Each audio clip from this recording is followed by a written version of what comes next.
Good morning. I'm running a little bit slow on this one because I'm trying to record a PowerPoint rather than just a Google Slides. And so to get to the desktop from the Screencastify program that I use has been a little bit odd. So I apologize for being a little bit slow here. Um, Nearly every class that I teach, a literature class that I teach, I do a thing on the heroic quest. And those of you watching um, the presentation will get a little bit different version of the heroic quest than those in class are getting. Those in class will be able to watch a film clip of The Legend of Bagger Vance and be able to run through the steps side by side, or, step by step, watching that clip. We're going to try to do it with Superman. The reason I have to do this differently is that I am not sure how to stream the movie clip from Amazon um, to YouTube without copyright infringement problems. The heroic quest is a universal journey, and that universal journey applies across cultures. It applies across all eras. The universal quests began in the very, very first story that we ever heard in whatever have recorded for us, the Epic of Gilgamesh, and it lasts into the latest action adventure film that you're going to stream. Heroic Quest has a lot of elements. It was first perhaps popularized by Joseph Campbell, who talked about the monomyth. He had his kind of whole circular way of doing it.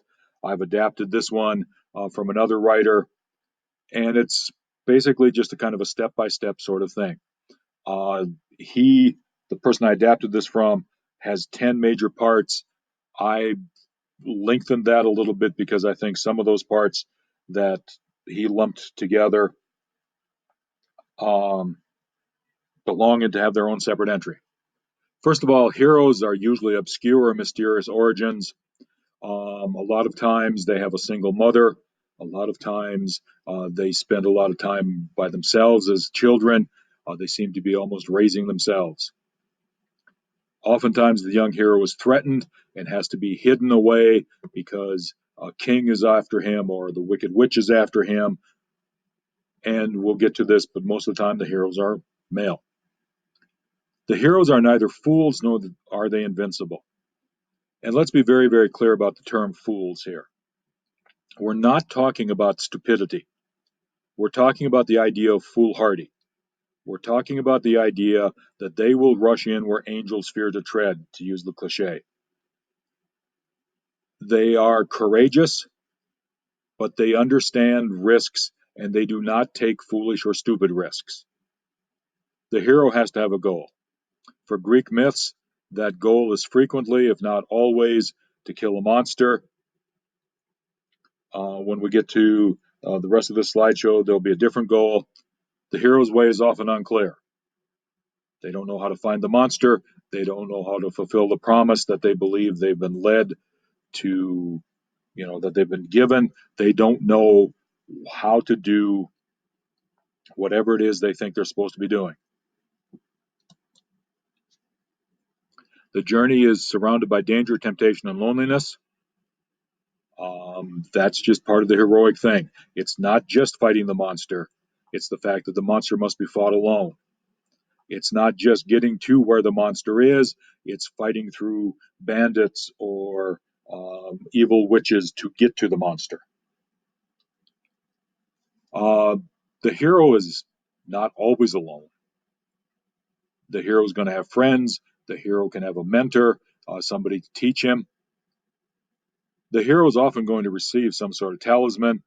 I've already talked about the talisman and the knife of never letting go, but some sort of magical amulet, some sort of sword, some sort of thing that takes on a meaning bigger than the object itself. The hero is going to descend into darkness. It might be diving underneath the water, it might be going deep into a cave. Those of you who are Star Wars fans, Luke goes into the cave and confronts Darth Vader in that dream. It might be living in the desert for 40 days and 40 nights. Whatever it is, it's going to be in some sort of darkness. The hero is going to be changed after emerging from the darkness. If the hero had refused to go on the quest, he would not be changed. Those of you who remember the Iliad, you know, Achilles wants to go home and he's promised a long life and a peaceful life and a good life if he goes home, according to the fates. But if he stays, he gets eternal fame. And we know that he stayed and he died young. But that was because of the death of his friend Patroclus, and he was changed from his desire to go home to stay and fight.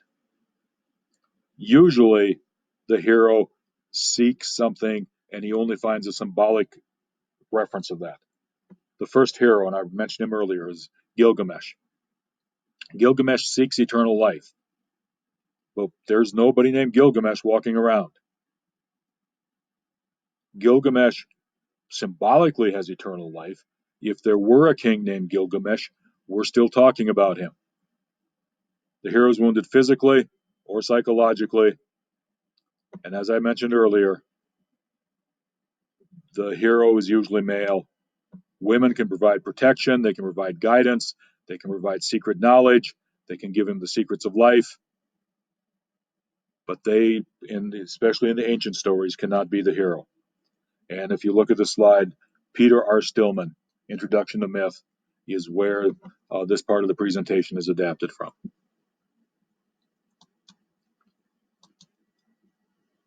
If we look at the idea of the hero having an unusual birth, and we look at one of the biggest contemporary heroes of all time, Superman, we can see that he was born on the planet Krypton, which, if for us mere Earthlings, I think makes it an unusual birth. Okay? There's no way that any of us have lived on the planet Krypton. Even if planet Krypton doesn't really look like that, we'll kind of give it a cheap shot that we weren't born there. We weren't born in a place that looks anywhere close to that. And because of that unusual birth, there are things that Superman can do that we mere mortals can't. Second, the hero is threatened as a child. In Superman's case, he is sent to Earth by his parents moments before the planet Krypton was destroyed, and that threat to his existence is how he gets to Earth and how he becomes the Man of Steel and how he becomes the person we have to deal, or the person that is the hero that almost all other heroes, all other comic book heroes, all other pulp heroes, all other action movie heroes are compared to or judged by. Heroes are not invincible. Remember, they're not fools, they're not foolhardy, but they're not invincible. We talked in the regular part of the presentation the idea that heroes could be harmed psychologically or physically. Superman has weaknesses, kryptonite, psychic abilities, people can take over his mind, magic. Even though he has super ventriloquism, these things can still harm him. And by the way, of all the weird superpowers, super ventriloquism has to be the weirdest. The hero has a goal. Superman fights for truth, justice, and the American way. And even though he has had issues in the past 5-10 years where he has decided to become a citizen of the world rather than an American citizen, he is fighting for truth, justice, and the American way. And people have used that idea of truth, justice, and the American way through the 1950s, since 1939 when he first sprang on the scene. The hero's way is unclear. A long time ago, there was a TV series, Smallville, and all I'm asking you to do right here is look at the underlined words. Discovers, gradual, craving. Those are things that people have when they don't know what to do.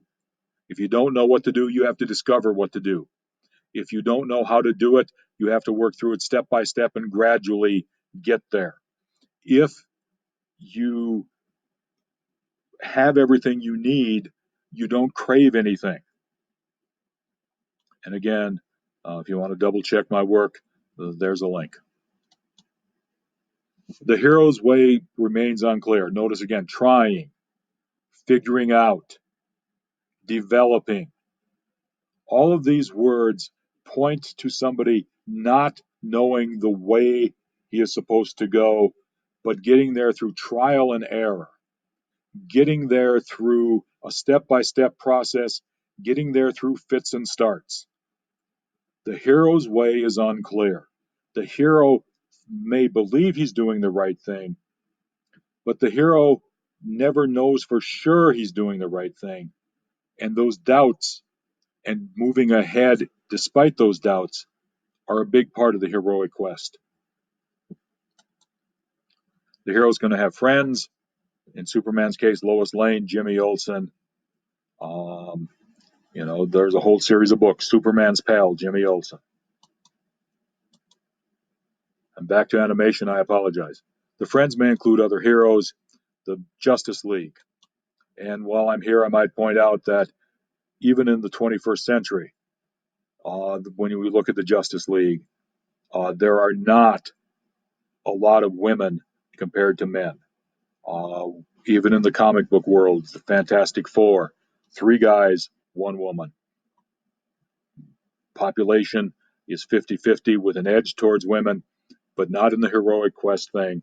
And that's something that I hope changes in your lifetime, where we have more and more heroes, and that females are, equally represented. Heroes can have a mentor. Superman relies on his father for advice. And again, he's got 2 people who function as his father. Jor-El, who gives him advice in some series, and depending on who the writer is, and his father, Jonathan Kent. And there are several stories where people kind of get this idea that Jonathan Kent, not the Yellow Sun, not the fact that he's from Krypton, not the fact that his body on Krypton was designed to deal with masses and things that aren't here on Earth, but that Jonathan Kent's moral teaching are the source of Superman's strength. The mentors are key to turning the heroes from ordinary average people into heroes. The talisman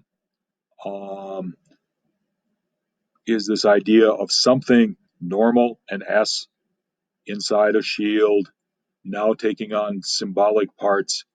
And to kind of give you a quick example, it appears to be more than the family crest in Smallville again. It became more to what these people, cities were built on it.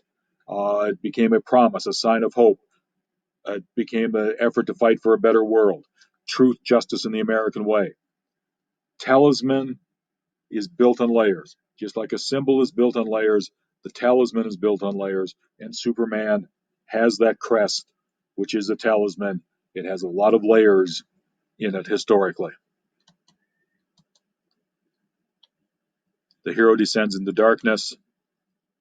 It can be figurative, it can be actual. Superman died for a stretch. All comic book heroes seem to go through that now. They die and they come back. He's also humiliated by Darkseid. We can kind of see this on the cover of this particular issue. And whether it's humiliation figuratively or dying actual, both of those would be the descent into darkness. And the hero has to emerge from that descent changed. And in this case, Superman does come back changed. There's the marriage to Lois after decades. He gets new powers. He gets new costumes. A lot of them happen after this descent. And for Pete's sake, he came back with a mullet at one time. If you want to talk about people being changed, that mullet would be part of it. Okay, this is a quick overview of the quest changing the hero. There'll be a document shared on D2L that covers kind of a step by step. And if you want to go back and access that document, um, and then make some changes, kind of fill this out. Go ahead and go for it. People in class, like I said, will be doing this with the Legend of Bagger Vance. Hope everybody has a good day, and we'll try to get this ended without too many hassles. See you in class next time.